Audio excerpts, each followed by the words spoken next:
when you start to play the songs, when it starts to click, doing the scale, for instance, okay? When you get bored to death with it, in other words, that's a good sign.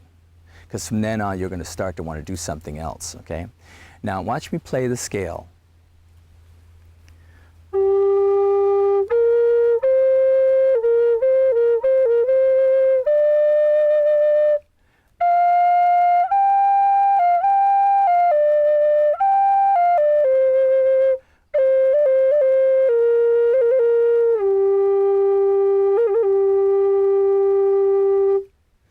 What I did was I played the scale up and down, okay?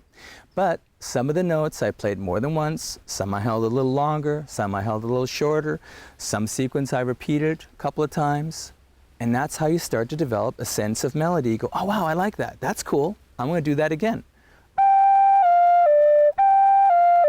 I like that, so what can I do next?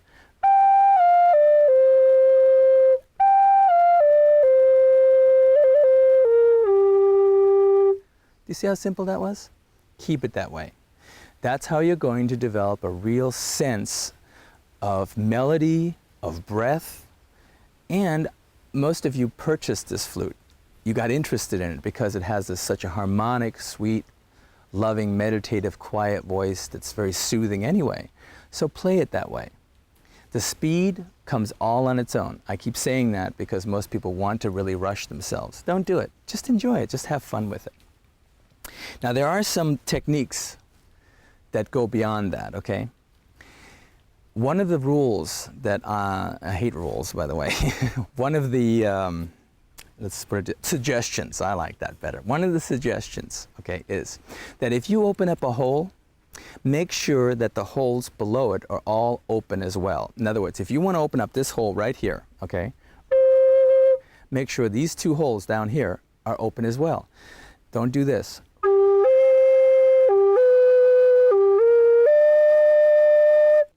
These notes are flats and sharps.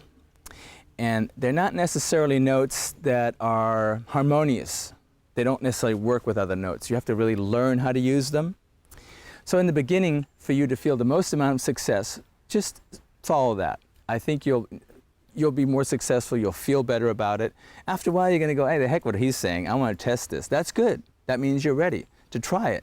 And you're going to find, oh, this note works with this one, this flat.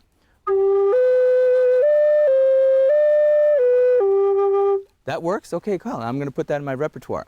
But in the beginning, just kind of follow that rule. In other words, if you open up a hole, make sure everything's open below it. All right?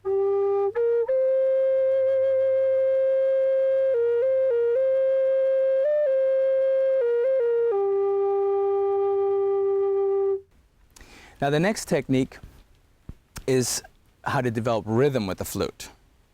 Okay? If you were to just go ahead and develop kind of a rhythm, you'd go, or your own rhythm, not necessarily mine. I'm just giving you an example. Ba ba, ba ba, okay? Well, you do the same thing with the flute with your breath. You're going,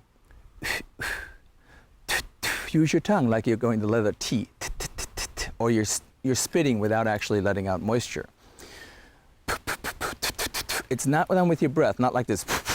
It's more with your tongue. And here's what it sounds like. Okay, now I'll develop a rhythm.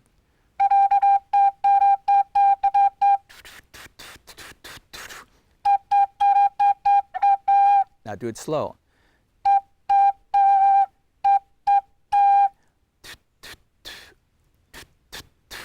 That's easy to do, right? Just do it into the flute, nice and easy.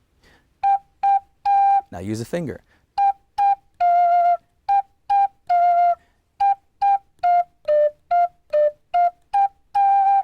Start, just play with it little by little. Now, one of the things I forgot to tell you, which I'm going to mention right now, when you try new stuff out, anything new, whether it's fingering or whether it's using your breath, do it on the top 3 holes, okay? Don't use it on the bottom 2 holes. In other words, if you're going to try something new, get up in here. Okay? Because if you do it down in here, that's the hardest note to play when all the holds are closed. You're going to find the least amount of success, especially when you're trying new stuff. Now, after you've got it down up in here, then subtly do it at the bottom note.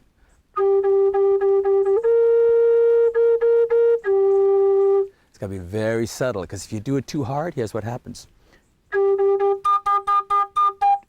If you blow too hard or get too much pressure, it'll break, and actually what they call breaking to the next octave. You'll use that note. It sounds kind of weird, doesn't it? Well, you'll use it. Matter of fact, that's how they used to call it the eagle cry. So if you're going to try something new, just do it on the top notes. It's just easier. You'll have more success with it, and you'll really learn to develop it before you get down in the lower notes. Okay? So including the rhythm. And it's fun. Using rhythm will give you just another way to express yourself musically. Now, the other way to do it is like you were doing before. Just blow into it and vary your breath and your fingering.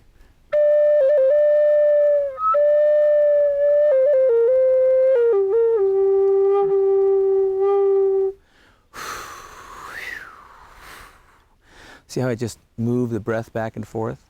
It's a real nice, simple way of just getting a change of motion and emotion and emotion. And a combination of the rhythm and the other of change of emotion and flow, would sound like this.